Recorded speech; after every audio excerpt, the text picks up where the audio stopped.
demonic angel. It is a dark and spooky afternoon. Can already hear thunder, and of course that darkness that makes you think that it's late afternoon, and it's not, kind of has set in. So I thought I'd just get some thoughts, out here, and one that I've been thinking about, and I hope to kind of take my channel in this direction a little bit, where I kind of talk about the environment and kind of the impact on, like, the effects, I guess you could say, of like electricity, how that might play into the paranormal, nature, and I think I definitely owe it to the gods and nature anyway. So one of the things that I've talked about is the importance of grounding. So when you do anything really, you've had a stressful day, you ground that energy. But especially you do something like a ritual, and then you've got to be, doing grounding practices, especially after doing things like, going to like an asylum, going on investigations, cemeteries, just to have your energy, be your own, and be cleansed. So I've always understood, that the importance of that, and been attracted to crystals and having that, alone time to sort of process thoughts. Because, when the mind is, there's so much stimulation, it really is hard for the brain to process thoughts and feelings, because there's just so much external going on. But, of course, I'm a huge fan of Carl Jung, and one of the things he talks about is, he says something like, I imagine that in a past life, there was something I needed to answer, like, why did, this person die because of this circumstance? Why is this? Why did this happen? And you don't have those answers. And then you die, and you get reincarnated. And you are able to find those answers, that feeling. But it's like the triumphant self. It's that evolution. And I think that really is the ego, evolving. But I do have a story like that, and that is,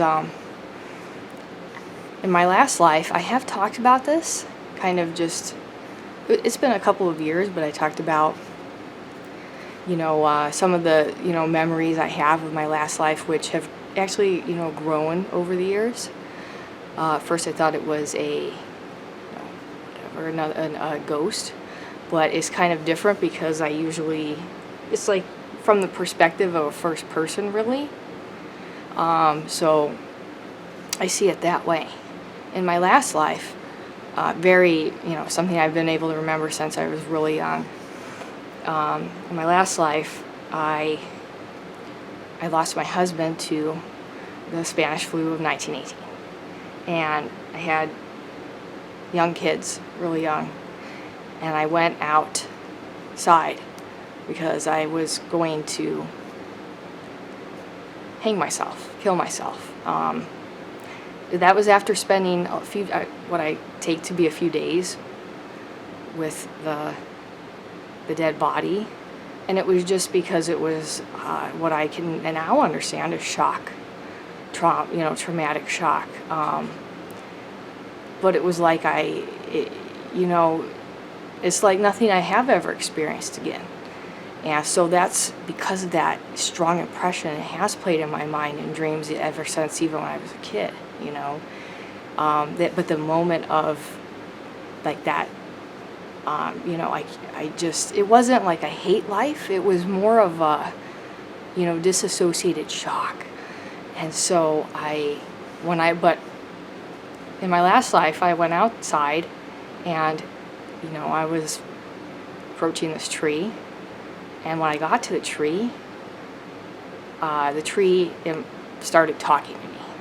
That's how I perceived it. But it was like, I remember the rustling of the leaves. It's not like the wind, but it's like just some of the branches shaking. And then it was like a sort of a voice, that came after that. And it really in my memory stuff too, it wasn't very distinguishable, like what the voice was saying to me, but it it was very much like a voice and not just the wind. And spent a lot of time outside, especially in my last life, right? So that's what happened. And as I, shifted my attention to this tree talking to me, of course I didn't want to kill myself anymore. It wasn't even like I wanted to. I was just in shock, disassociated shock. And so I was like, okay. And I just walked back home. And I went about my life for, I lived to be almost 100. A lot more loss. But I have always found that memory interesting, is it because, I just needed comfort in that moment? It is interesting that Alexander the Great, there's a record of a tree speaking to him, and in ancient Greece it was thought that trees, where the rustling of the leaves was Zeus and these other gods talking to specifically, women, and delivering these messages as talking trees. So, every once in a while, of course, I circle back to this thought. But then I realized the logical answer, thinking about it this different way, makes a lot of sense. What happens when we as people go outside? We become grounded to the earth. The electrons of the earth can flow through our body. Back in the day, there wasn't plastic shoes in my last life at that time, which is great. What happens when you're grounded to the earth is that you conduct electricity, and that makes neurotransmitters, flow more freely through the synapses. And when neurotransmitters are able to flow correctly, you're actually able to think and process, like I said, information. So you're in the moment again. So it takes that despair or grief or even just shock, and it gets the neurotransmitters going, and those have to do with everything from like breathing to your feelings and all those obviously your drive and like I said, sense of feeling, emotion, motivation. But you conduct electricity, and now your body's working in the right way. I would say that if more people were going to commit suicide and they went outside, we would see less people actually going through the act, because of that chance, that grounding effect of the earth would help someone come to their senses. And so now they're, oh hey, I'm gonna go back home and live my life, but you kill yourself outside, you don't have that. There is no way for Mother Earth to intervene. But this would work particularly in cases of disassociated shock, or really like excitement, like a frenzied state of suicide. And especially if like, let's say, whatever, the longer that you were outside, the more that's going to be effective.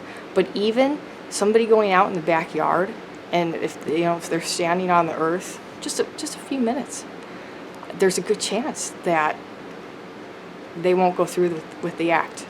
And I don't have statistics. I'm just telling you I can all this time later, I can say I know that what saved me that day was Mother Nature. And it was, I was at the right, that tree was, me and that tree were at the right place in that right time to be together. And I think that, sure, the rustling of the leaves is even though definitely can't explain the voice, really voices. it brought me to my senses out of that shock, and I was able to go back and live for many years, and become grandmother Willow myself. I believe that's what she's called in basically like the Pocahontas myth. So hey, I have done it. I've answered the question, why did that tree talk to me? The answer really is, I was able to have electrons flow through my body again, ground me. I thought correctly. I thought it came to my senses. It calmed my breathing, grounding. It right away, it calms your breathing, gets those neurotransmitters going. And that, I mean, somebody is really excited, like you would find in maybe a suicidal state, a calm breathing is going to really take that down. And so it's important to me to share this kind of knowledge with you guys. And I have a lot of other stories kind of similar, I would say, that go along these lines. But grounding is, when we don't have the answers as people, sometimes if you think about it from a different perspective, you will find the answer eventually. That is the answer. And I'm even more in love with Mother Nature now that I know the exact nature of the mechanism of how that works. It's just, I'll never be able to have enough, and but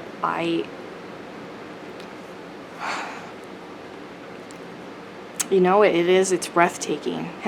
Speaking of that, it's like to know why that comfort, that moment of comfort and experience came to me. I know. Now that I live away from the earth as a modern person, though, it's my job to make sure that I'm getting electrons through grounding and, on a regular basis.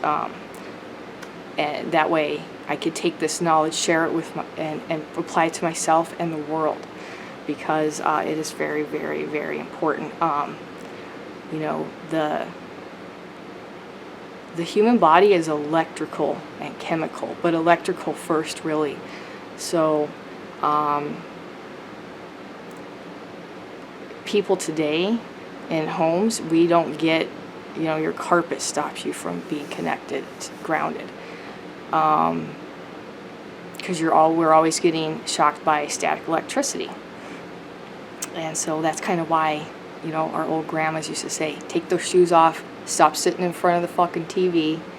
Not that that's really not going to affect you that much, or even the stuff with cell phones, but instead of thinking, to prevent yourself completely from being around all this modern stuff, the thing is to be grounded so that you are protected and you have that magnetic, access to the magnetizing effect of the earth that will shield you from the effects of these things. And it's also why, and I think the only other story I can kind of, put along with this here would be that, I thought about the Grand Canyon a lot. So people who, they jump the guardrail, right, to get a picture, the stellar picture for Instagram, and then they fall off the Grand Canyon, right? Happens all the time. Get a picture, or fuck, that's been happening since people have had to set up, those camera stands. Why is that? There's so many Native American tribes that are right around the Grand Canyon. Do they fall off of the canyon? No, not really. I mean, I haven't seen, I don't know of any incidents like that. That's because they wear leather shoes, and leather, you could still, it's not like rubber that stops electricity into the body from the earth, your body conducting it. The leather shoes, you're still connected to the earth. So what happens is, you're grounded, you have a sense of posture, balance, the correct breathing, and so that's how they jump those canyons up and down, and there's caves, and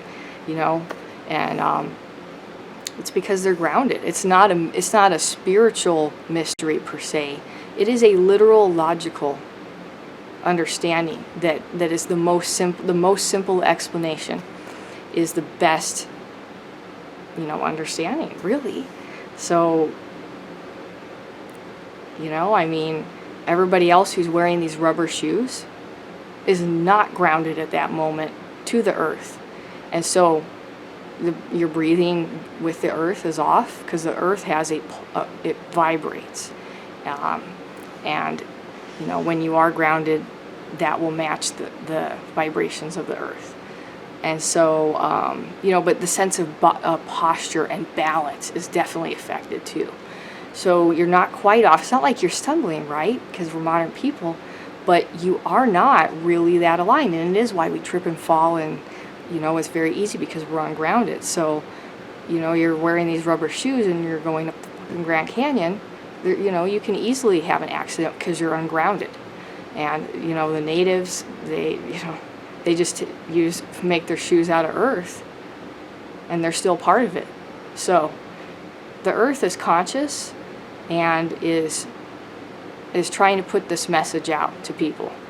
And this is why it is really important that we understand and we attempt to understand things around us. And I just wanted to share this with you guys. So yeah, if you're ever, you know, doing something like that, try and get you some leather shoes, and you know, you'll notice the difference. If you are going to cemeteries, wear leather shoes, because it will protect you by conducting your body, and so things cannot attach to you, follow you home, because ghosts are electricity, just like thoughts. They're not grounded to the earth, but you can be by doing that. And that's a really simple, you don't have to put more thought into it. You just put your shoes on and then, you know, do your investigation. So that's another tip to stay safe like that. Anyway, I just had to get this shit off my mind, so I didn't do big lights and stuff and whatever. But, you know, I'll take you guys on a lot more adventures and coffee thoughts and fun times. So it's really great, and I'll see you guys soon. Tell me what you think. Tell me what your thoughts are, especially on subjects like this. Bye, guys.